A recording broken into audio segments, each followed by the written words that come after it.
students, welcome to semester 3. In this semester, you are going to study one of the SUTIC subjects named as Physical Pharmaceutics 1.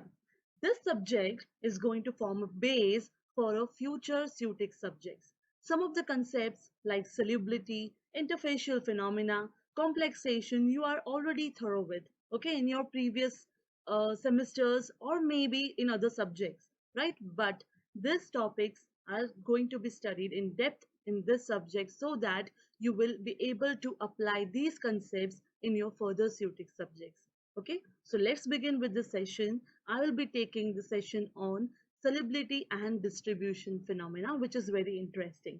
Okay, so let's begin with the session. In this session, we are going to study about the importance of studying phenomena of solubility, types of solutions like the saturated solution, supersaturated solution and the unsaturated solution, then the process of solubilization, and finally the solubility expressions. So let's begin with this session. So what is the importance of studying the phenomena of solubility? In day-to-day life, you're applying these principles in preparing food, in preparing drinks, in preparing lemon soda. Okay, you're applying the phenomena of solubility in many day-to-day procedures, like you are solubilizing sugar in water, salt in water, okay, by different means, in cold water, at applying temperature, heating it, okay. So you are applying the principles of solubility in day-to-day life. But what is the importance of solubilization process in pharmacy? So let's see. So first important thing is to select the best solvent for a drug or mixture of drugs. Okay. Now each drug is not soluble in any of the solvent. So by studying the phenomena of solubility, we can find out which is the best solvent to dissolve our drug, because most of the drugs when they are in the dissolved form are absorbed better. Okay, next, to overcome the problems arising during preparation of pharmaceutical solutions. Now when you are taking any solution form, may it be syrup, elixir or linctus, you have prepared in your pharmaceuticals lab, okay, you are coming in contact of the solubilization problems. Okay, so to overcome these problems, it is very important to study the phenomena of solubility. Next, to have the information about the structure and the intermolecular forces of the drugs. Many drugs are formulated as solutions, okay, or added as a powder or solution form to the liquids, and therefore it is very important to know the solubility of the drug. Next, drugs with low aqueous solubility. It is normally found that drugs with low aqueous solubility often present problems related to their formulation and bioavailability. Okay, bioavailability term you must have studied in your ecology subject. Okay, this is very important for the drug to give its therapeutic effect. If the drug is not bioavailable, it will not give its therapeutic effect, and therefore it is very important that drugs should possess some aqueous solubility, right? So these are the 4 points. Apart from this, also there are too much importance of studying the phenomena of solubility, because this plays a very important role in any formulation, right? Now we'll see some of the definitions. What is a solution? Okay, normally it is very easy to say it is a solution, okay, when two things are properly mixed. But when you have to define, it is important to use definite words. Okay, so what is a solution? See the terms. It is a homogeneous mixture. Okay, what is homogeneous? Means everything is in one phase. Okay, so solution is a homogeneous mixture of two or more than two substances.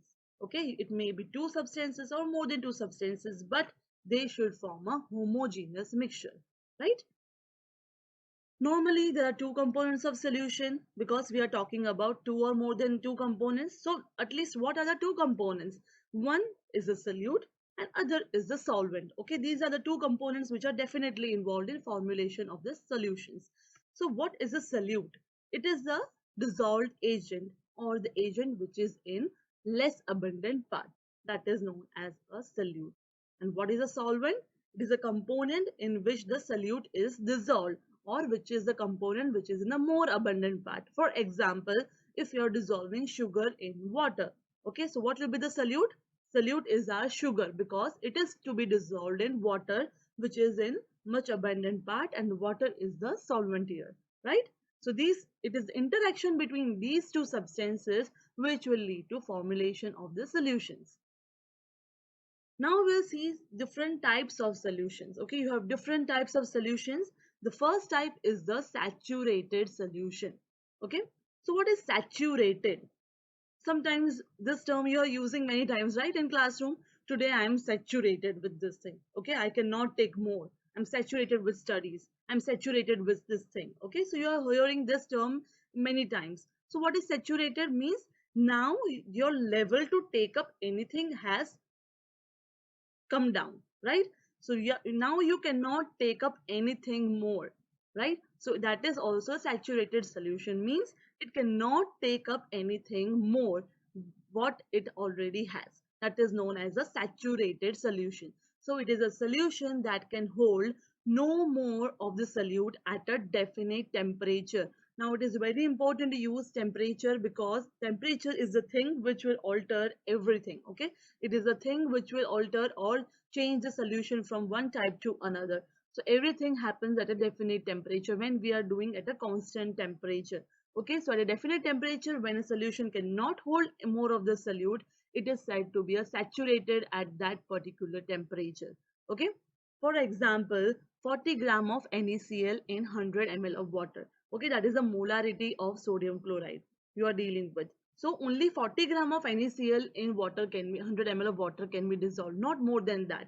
So it cannot take up anything more than 40 gram of NaCl. It is saturated with that amount, right? So saturated solution you can see in this example.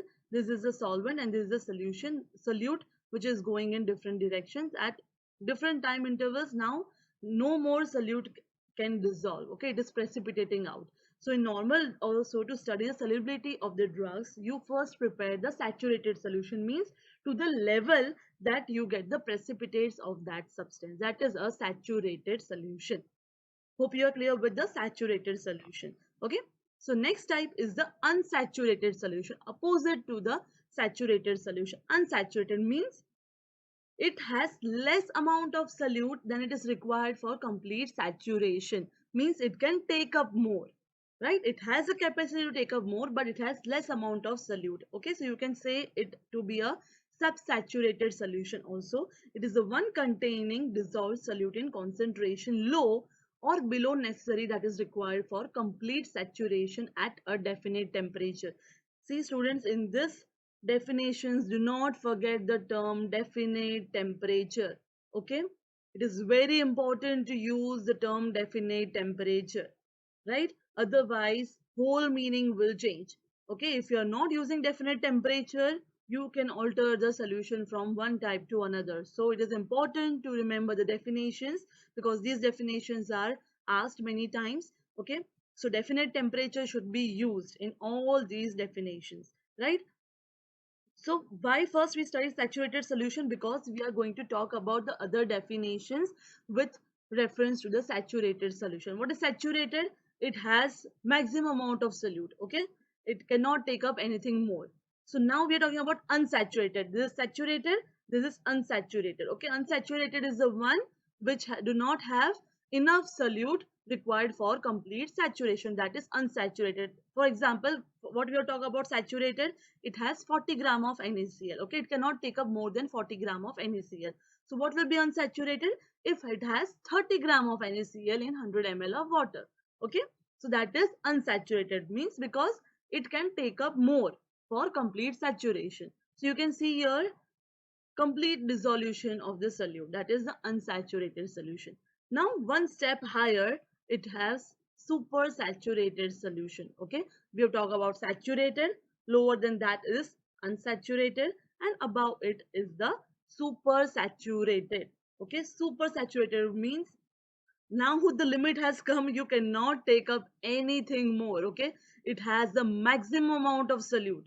Okay, it has more than that is required for complete saturation. Saturated means it has maximum amount of solute. Okay, no more can dissolve. Unsaturated, below saturate, below solute, below the that is required for saturation. And super saturated, it has solute which is more than required for complete saturation. So See the definition. It contains more of the dissolved solute than it will be normally containing in a saturated state at definite temperature. Okay. And this supersaturated solution, students, is used for crystallization purpose. Okay. Whenever you have added more of the sugar in the water. Okay, now if you add any more crystal of solute or scratch from the beaker, it will lead to crystallization. Okay, any seed or nuclei added at this stage will lead to crystallization process, right? So now what is solubility? Okay, it is very easy to define in normal layman language, but when we have to define in Sutix terms, okay, it has to be definite. So it can be defined in a qualitative way or in a quantitative way. Okay, so what can be defined in a quantitative way? It is the concentration of solute in a saturated solution at a certain temperature. Okay, this is a quantitative definition of the solubility. Okay, as you can see here also we are using the term definite temperature, right? Then in a qualitative way it can be defined as a spontaneous interaction between two or more substances in order to form a homogeneous molecular dispersion, right? So here you can see the degree of saturation. This is the unsaturated, saturated, and this is supersaturated, leading to crystallization. Okay, unsaturated, you see the molecules are less, saturated molecules are more, and in supersaturated molecules will be much higher of the solute. And here you can see the temperature dependency of the changing the solution type. Okay, if you are changing the temperature from low to high, you can convert supersaturated to unsaturated and vice versa. Okay, and therefore I'm emphasizing on using the term definite temperature, right? So being clear with this concepts, let's move forward. Now you see the process of solubilization. How this solubility process, or what are the internal molecular phenomena taking place in solubilization process. Okay, so what happens? As we have seen, it is interaction between solvent molecules and the solute molecules, right? You just imagine two friends sitting in the classroom. Okay, if they are sitting too much close to one another, if a third friend wants to sit there, okay, how he can sit? If the two friends move apart, then only the third friend can enter. Okay, so this is the basic example, simple example showing the solubilization process. Okay, the solvent molecules which are joined together to one another, if they are moving apart or breaking apart, then only some new molecule or the solute molecule can come and join into the solvent molecules. Okay, so you see the three steps of solubilization.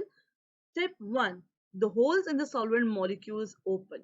Okay, they open up so that they have created cavity or the space for the solute molecules to come within them. Okay, step 2, the molecules of solid break away from the bulk. This solid means the solute.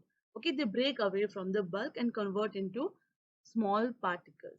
Now, these small particles, they become integrated into the space or the hole created by the solvent, and this is the process of solvation. The solvation energy in which the solute molecules denoted by green are enveloped by the solvent molecules denoted by red. Okay, so a mechanistic perspective of solubilization process for organic solute in water involves the following steps. Number 1, breakup of solute-solute intermolecular bonds. Everything, first you break up the intermolecular bonds, then only some intramolecular bonds can form, right? Then breakup of solvent-solvent intermolecular bonds, formation of cavity in the solvent phase large enough to accommodate the solute molecules, and transfer of solute into the cavity of solvent phase. And finally, now the new intermolecular bonds will be formed between the solute and the solvent molecules, right? So this is the process of solubilization. Now the thermodynamics of solubility, as we have seen, three types of interaction are involved: solvent-solvent, solute-solute, and the finally solute-solvent interaction, which is finally required for formulation of solution. Okay, so this is the enthalpy of the solution. What all will be involved? Enthalpy of the solvent molecules, of the solute molecules, and finally the solute solvent molecules, right? Now, how do you express solubility? It's very important to express anything. So how do you express solubility? Whether it is soluble, it is insoluble, how you can tell this? It is depending on the concentration of solute which is dissolving in the solvent, right? So the USP lists the solubility of drugs as the number of ml of solvent in which 1 gram of solute will dissolve. It is very important to remember these expressions because these are asked many times, right? So example, 1 gram of boric acid dissolves in 18 ml of water and in 4 ml of glycerin. Okay, so how we can categorize this? But depending on the parts of solvent molecule needed for one part of solute. Okay, that is gram per ml. Okay, so number one is very soluble. How you can categorize very soluble? If less than one part of solvent is required for dissolving one part of solute. Okay, that is very soluble. Freely soluble if 1 to 10 parts of solvent are required to solubilize one part of solute. Okay, soluble if 10 to 30 parts of solvent are required to solubilize one part of solute. Sparingly soluble if you require 30 to 100 parts of solvent to solubilize one part of solute. Slightly soluble if you require 100 to 1000 parts. Very slightly 1000 to 10,000 parts, and practically insoluble if you require more than 10,000 parts of solvent to solubilize one part of solute. Okay, so it is very important to categorize the substances into different solubility categories. This is the USP list of classification. Okay, how we are classifying depending on the number of parts of solvent molecules required for one part of solute, right? Now solubility expressions can also be in terms of molarity, normality, formality, mole fraction, percentage by weight, that is percentage W by W, that is gram of solute in 100 gram of solution, percentage by volume, that is percentage V by V, that is ml of solute in 100 ml of solution, and percentage weight in volume, that is 1 gram of solute in 100 ml of solution, right? So these are the solubility expressions in which you can normally we are using percentage W by W, percentage V by V, and percentage W by V. Okay. I hope you are clear with the principles of solubilization, why the study of solubility is needed, what is the different definitions, what are the different types of solutions, saturated, unsaturated, and supersaturated. Then you are, I hope you are clear with the solubilization process and the solubility expression. Okay, thank you all. So the references of this topic are Physical Pharmaceutics by CVS Subramaniam and Martin's Physical Pharmacy. The frequently asked questions in this session are: define solubility, what are saturated, unsaturated, and supersaturated solutions, and second, describe the process of solubilization and write about different solubility expressions. Please do like, share, and subscribe our YouTube channel Pharma Ignite, and do not forget to press the bell icon to get the regular notifications so that you do not miss out any of the topics in this chapter. Thank you.